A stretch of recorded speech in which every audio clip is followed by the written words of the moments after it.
Hey guys, hope you're doing well. Today's video is going to be about the art of being alone, which is definitely not something that I've always been comfortable with in my life. I've definitely had feelings of being lonely before, and I know it's something that a lot of us struggle with. So if you are trying to figure out how you can be okay with being alone or navigating this feeling of being lonely, then definitely continue watching. My name is Mumpreet Kaur, Manny K for short. I make videos every week on Wednesday and Saturday about manifestation, transformation, and healing. I hope the videos have been supportive thus far. And with that, let's get into the topic of being alone and this feeling of loneliness that all of us have experienced at one point or another in our lives. So the first distinction I wanted to make is that being alone and lonely are two very different things. So the idea of being alone is actually this physical thing of you being by yourself and not having anyone around you. And lonely is more of a feeling and a state of being that you get when you feel like you are alone. So the two are very different. Most of the time, what we're experiencing when we are by ourselves is loneliness that is actually coming from this emptiness or deep void that we feel like we have within ourselves. And that is at the core of the issue of what I kind of want to talk about and address. A lot of the time when we are alone, whether that be at home or in a public place, maybe we're getting coffee on our own, we tend to have this feeling that we need to be doing something else at the same time. We're very uncomfortable with the idea that we are alone. And it's usually attached to another story in terms of what we feel like us being seen as alone or us actually physically being alone, what that means for us. And we're also usually trying to run away from what we're feeling, which is that loneliness. And who wants to feel empty? Who wants to feel like they don't have anyone around them to engage with or, have meaningful discussions with? So the first thing that I want to highlight is just that, right? If the connections that you have in your life are lackluster or sort of surface level and you don't have people in your life where you can have deep conversations with, you are going to feel like you don't have a valuable tribe of people around you and that your relationships are sort of centered around things that maybe you don't even like. Maybe, your relationships that you have, whether they be romantic or friendships, or even like the ones you have with your family, maybe they almost seem sort of transactional, which is like, if I do this, then you do this for me, right? And that's not really a relationship that's going to make you feel whole or content or give you meaning or add value to your life, because you guys aren't really talking about anything that's really getting you to look at your limiting beliefs or the things in your life that you actually want to address.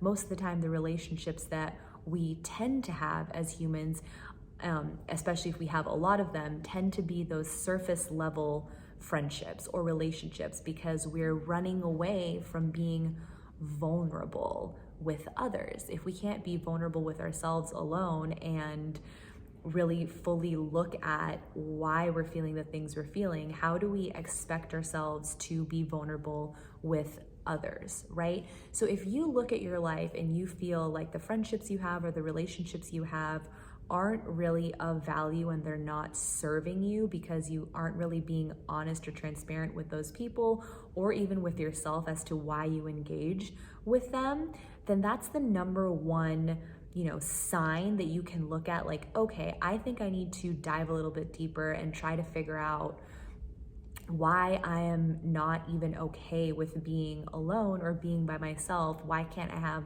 vulnerable conversations with myself? If I'm running away from those sorts of things, how do I even expect for me to have those valuable types of connections or relationships in my life that maybe that if I did have them, it would be supportive in me not feeling alone or lonely, right? So the number one thing I want you to look at again is the quality of your relationships. If they're not supportive for you, then that might be the first sign for you that there's other things that you need to dive deeper in regards to yourself in order to try to build those valuable relationships moving forward. So that's just kind of a sign that you can kind of use to move forward in this process. So that being said, the feeling of loneliness that we feel usually is because we haven't spent enough time with ourselves to really get to know what are the things we truly authentically like to do. So if I were to pause this video for you and let you think about what is it that you love to do? What is it that you value in life? What is your why? What is your vision for your life? Would you be able to answer those things authentically? If you can, great. Are you doing those things on a daily basis? Are you going after the things that bring you joy and bring you happiness? If you are, continue to do those things. And when you do feel like you are in maybe this panic state of, I feel lonely and I feel sad and I feel like I need connection right now and I'm not getting it, then you can always turn to those things that you actually do love in your life, that you enjoy doing, that do bring you joy and happiness, to shift out of that panic mode when you do start to get that overwhelming feeling of loneliness. Because I will say sometimes, we go throughout life feeling alone sometimes, or, really knowing that we're feeling lonely and we're not just alone. And that's gonna come and go. That's always gonna be a part of our lives. But when we start to learn that we have certain triggers that are causing that, and we can shift our mindset and we can do other things to counteract that, so we can feel within ourselves like, okay, wait a minute, like I have me, I'm my own best friend too, and I can do these things with myself and I can find joy and happiness in that. When you are able to start doing that, you'll begin to self-soothe when you kind of get in that panic mode of feeling really lonely and feeling like you need immediate connection with someone. And usually when we're in that panic mode, we usually go to someone in our life that maybe is toxic for us, or maybe someone who really isn't supportive, especially when we have those friendships that aren't really of quality, or those relationships like I was talking about in the first point. And then we realize like we aren't getting what we need, so we continue to spiral and we continue to do other things that are maybe considered bad habits, right? If I'm not getting this connection from someone and I'm still feeling empty afterwards, maybe we turn to food, maybe we binge eat, or maybe we turn to TV and we binge watch TV. We're always then trying to run away from the root thing, right? And the root thing here is that loneliness feeling that we have. So number one, look at your relationships. If they are not of quality to you, then you have a sign that you need to do some deeper inner work with yourself to face these things on your own first, and then bring that type of relationship forward with other people once you've been able to look at yourself and deal with your own inner demons. And then number two, looking within yourself and really asking yourself those questions that I posed, am I doing the things that I love to do? What is my why? What is my vision? If I'm not doing those things, and when I am in panic mode, can I shift and do those things in order to make me feel better? Okay, so those are the first two things. The third thing that I wanted to talk about is just a couple of techniques that you can use maybe when you are in that panic mode, or maybe you're not in that panic mode, but you kind of want to do something that's sustainable for you to kind of always revisit for when you feel like you're kind of getting in that zone of like, oh, I feel like, I don't have my partner in crime, whether it be like romantic, or I feel like my friendships are sort of lackluster. So the first thing that I wanted to talk about is a self-soothing technique you can actually use when you're really in that panic mode zone, when you feel like you need connection and you're feeling really lonely or alone. And that is to hold yourself as though you were holding your inner child.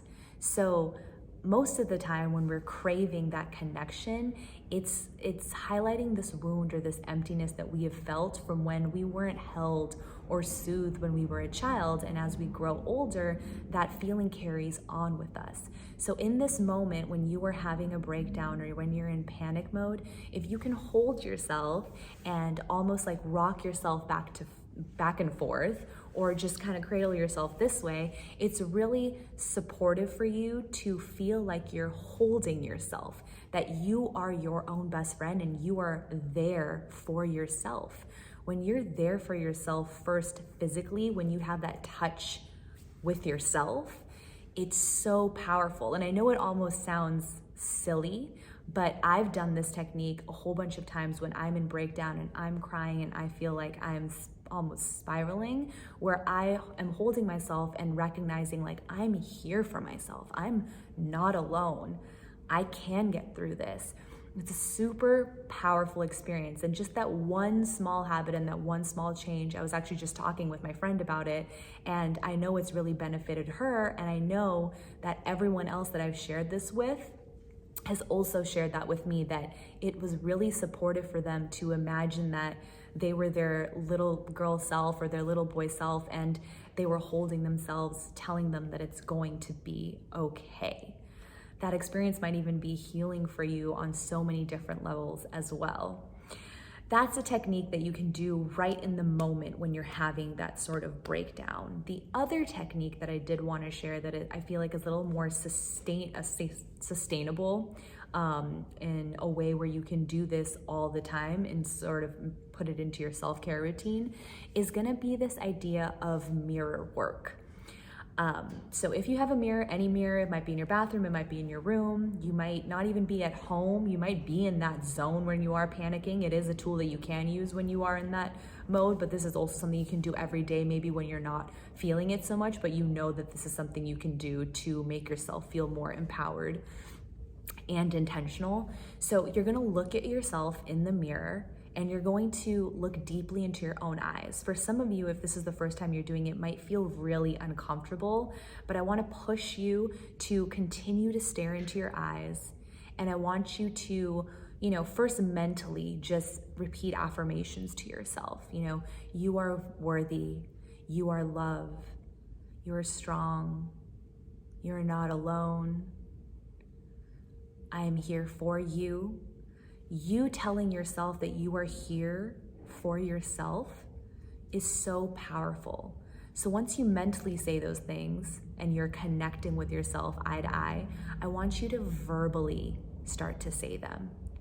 And I know this might sound silly and it might be really uncomfortable for you when you first start doing it. I know it was uncomfortable for me when I first started doing it, because I was the type of person who could get vulnerable with others, but for whatever reason, when it came to getting vulnerable with myself, I wanted to run away and I would turn to bad habits, right? So this is gonna be really impactful for a lot of you.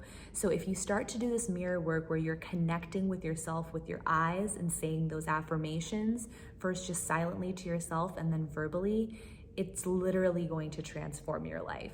There's a lot of other types of mirror work you can do as well. Like once you've started getting really great at connecting with your eyes, you can start dancing with yourself. It's a very spiritual and healing experience. And it's also something that can help you realize that you get to engage with yourself. You get to be in really powerful, empowered, intentional relationship with yourself.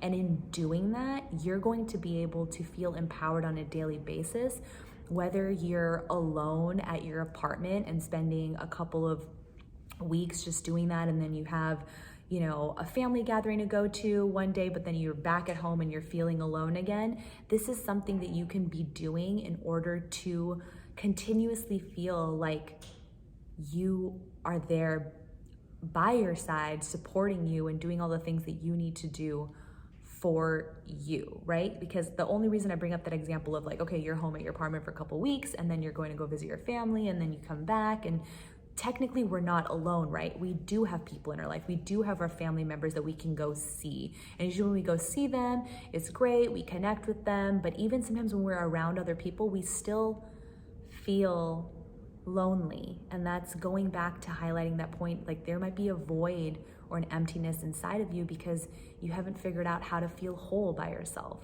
So in terms of the art of being alone, essentially, it's truly just about connecting with yourself on a very deep level and feeling completely whole. And that way, when you're super present and intentional with yourself, you can then bring that to the interactions you have with other people.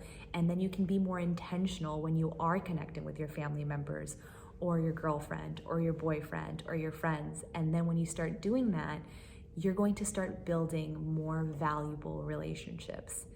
As soon as your relationships start feeling like they are of more value to you, because it's not just transactional, like, oh, I do this, so you can do this for me, or like, let's go hang out and do this, let's go drink, let's go party, let's do this. Once you start being able to bring that essence and your power to the conversations that you are having, either some people are going to drop off who are not supposed to be in your life, or people who are in your life are going to see how you're showing up, and you're going to start seeing the way that they connect with you is on a whole nother level, and you are no longer going to have that feeling of being alone or lonely, because the value of your relationships are going to be super empowered and super intentional, and you're going to be able to get underneath that surface level and actually have deep conversations. But in order to get there, you get to fall in love with yourself first. And I think doing those things, looking in the mirror, connecting with yourself, holding yourself, rocking yourself back and forth, being able to self-soothe, being super aware and present to all these things, and knowing that you are an observer of your thoughts, you are not your thoughts. You can get through this, and that this too shall pass. It's only a temporary feeling. Once you have these key things that you can remind yourself, you're going to be able to shift a lot faster. So that being said, I hope this video was of some value to you guys. It was a very free flow conversation. I'm actually in Austin right now, and I'm sitting in the lobby of the hotel filming this. I hope you guys were able to really see how being alone isn't all that bad, and that as soon as you fall in love with yourself, it makes it a lot easier to build the valuable relationships in your life that are going to be supportive for you to not feel lonely. And if you're feeling lonely and alone right now, I just want to say I love you, and you're not alone. There's so many people on this planet who would love to help support you with whatever you're going through. And with that, if you are going through something, please comment below. I'm sure people would love to support you with what you're going through. I know I would definitely love to. Go ahead and like this video if you found any value. Subscribe and hit that bell button for notifications for when I post next. I really appreciate all of you, and I hope you guys are having a beautiful day or night wherever you guys are. Love you guys, sending light and blessings always.